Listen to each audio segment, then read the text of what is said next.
जिनकी डेथ हो जाती है, हम सालों इलाज करवाते हैं बीमारी के चलते, लेकिन समाज की ऐसी रूढ़ी है कि उसके चलते जब देहांत हो जाता है तो हमें अलग से कायजा लेकर कोई गरीब है तो मृत्यु भोज करना पड़ता है।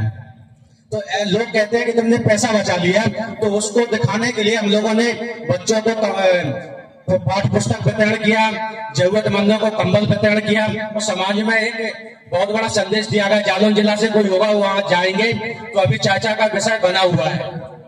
इसी के लिए मैं आप सब लोग, माता सावित्रीबाई फुले के में और भी लोग बोलेंगे, लेकिन यहाँ जो आप मंच पर अपना बैनर देख रहे हैं जिसमें सम्राट अशोक है, साहूजी महाराज है, वीरांगना झलकारी बाई, अहिल्याबाई, रानी अवंतीबाई, फातिमा शेख, ईवी सामा रानी, महाराज दक्ष, वीर दुर्गादास राठौर, संत गाडगे, ललाई सिंह, बाबा साहब अम्बेडकर, तमाम महापुरुषों के नाम नहीं। आप हमारे घर जाएंगे तो कम से कम 30-40 प्रतिमाएं लगी हुई है घर पर, तो इनके बारे में भी जानकारी होना जरूरी है लोगों को।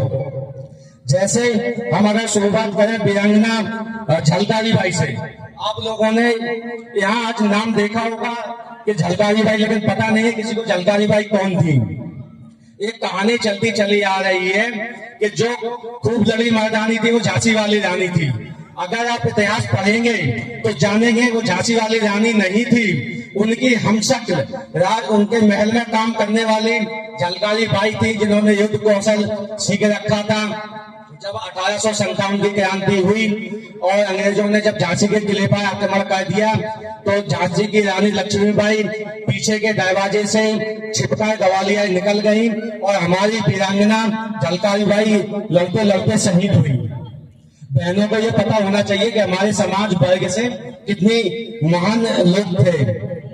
इसी के लिए में आप देख रहे हैं पेरियार देवी, रामास्वामी नायकर जी, ये पाल जाति से थे, तमिलनाडु के रहने वाले थे। ये जो है बिल्कुल विज्ञानवादी सोच को रखते थे। इन्होंने ब्राह्मण हिंदू धर्म को नकारा। इन्होंने ईश्वर से अपने 15 सवाल किए, जिन सवालों को आज के समय में हम मंच से नहीं दोहरा सकते हैं क्योंकि मनीवादियों का शासन चल रहा है, तुरंत कार्रवाई हो जाएगी।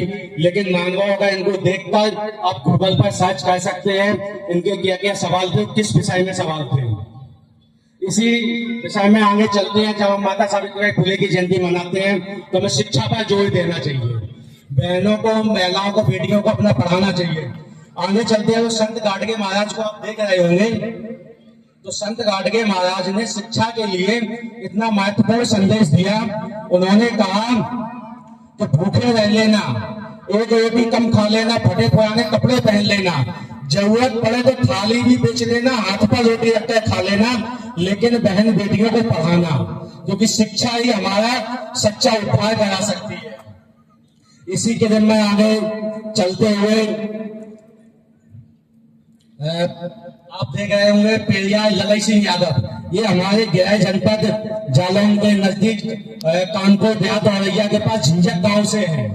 इन्होंने जो है ईवी रामास्वामी पेरियार साहब ने एक सच्ची रामायण घटना लिखी थी तमिल में। जब उसका इन्होंने हिंदी रूपांतरण किया तो मनुवादियों को बहुत बुरा लगा, ब्राह्मणवादियों को बहुत बुरा लगा। उन्होंने इनकी ऊपर केस किया, इनकी किताब को जब्त करवा दिया।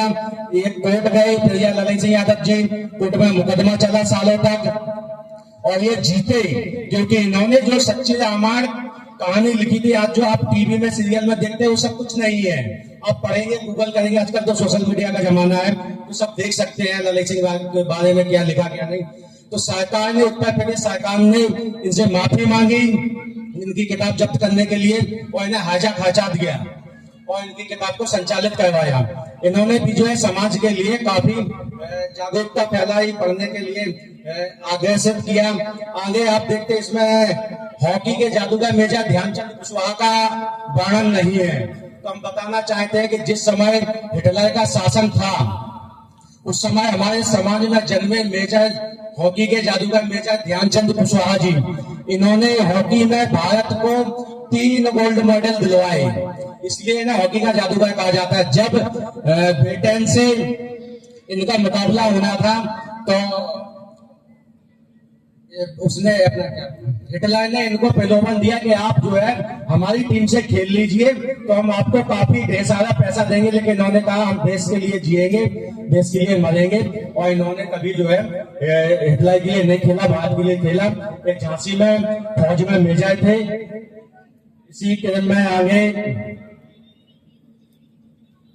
जननायक सुखलाल कुशवाहा जी, जिन्हें मध्य प्रदेश के लोग जानते होंगे, जो छोटी सी कम उम्र में ही जिनका देहांत हो गया। संसद तक गए इन्होंने, संसद में महिलाओं के लिए, पिछड़ा वर्ग, SC ST OBC के लिए इन्होंने आवाज उठाई। जैसे कि लोग अभी नहीं जानते हैं कि मनु एक विधान है, उसमें 4 वर्ण बनाए गए हैं। सबसे पहला ब्राह्मण, क्षत्रिय, वैश्य। तो ब्राह्मण में तो सभी ब्राह्मण आ जाते हैं, क्षत्रियों में सभी क्षत्रिय आ जाते हैं, और वैश्य में सभी बनिया आ जाते हैं, लोग व्यापार करते हैं। अब चौथा वर्ण रह जाता है शूद्र। शूद्र में SC ST OBC सभी आते हैं। तो जब वो लोग कभी अपना नौकरी में या कहीं प्रमाण पत्र भरते हैं तो उसमें अपना जाति का कॉलम में लोग वैश्य लिखते हैं, क्षत्रिय लिखते हैं, लेकिन हमारे में हमें कुशवाहा, पाल, प्रजापति, राठौर, जाटव वगैरह वगैरह लिखना पड़ता है। OBC लिखना पड़ता है, अन्य जाति, अन्य पिछड़ा वर्ग, अनुसूचित जाति, अनुसूचित जनजाति लिखना पड़ता है। तो इन्होंने आवाज उठाई कि जब हम वर्ण के हिसाब से चौथे वर्ण पर शूद्र हैं तो हमें शूद्र ही लिखने दिया जाए। लेकिन सत्ता मनुवादियों की थी, उन्होंने नहीं लिखने दिया, तो काफी क्रांतिकारी रहे। साथ ही साथ साथियों, आज हम गुजरात में इस धरती पर इस प्रोग्राम को कर रहे हैं, तो हमें नहीं भूलना चाहिए गुजरात के ये रहने वाले, गुजरात में ही जन्मे, आजाद भारत के पहले गृह मंत्री सरदार वल्लभ भाई पटेल। उन्होंने भी जो है ब्राह्मणवादी विचारधारा को नकारा। उन्होंने अपने जीवन काल में कभी भी मंदिर नहीं गए। शिक्षा के लिए उन्होंने काफी काम किए, महिलाओं को बढ़ाया। बाबा साहब का बहुत सहयोग दिया उन्होंने संविधान के लिए।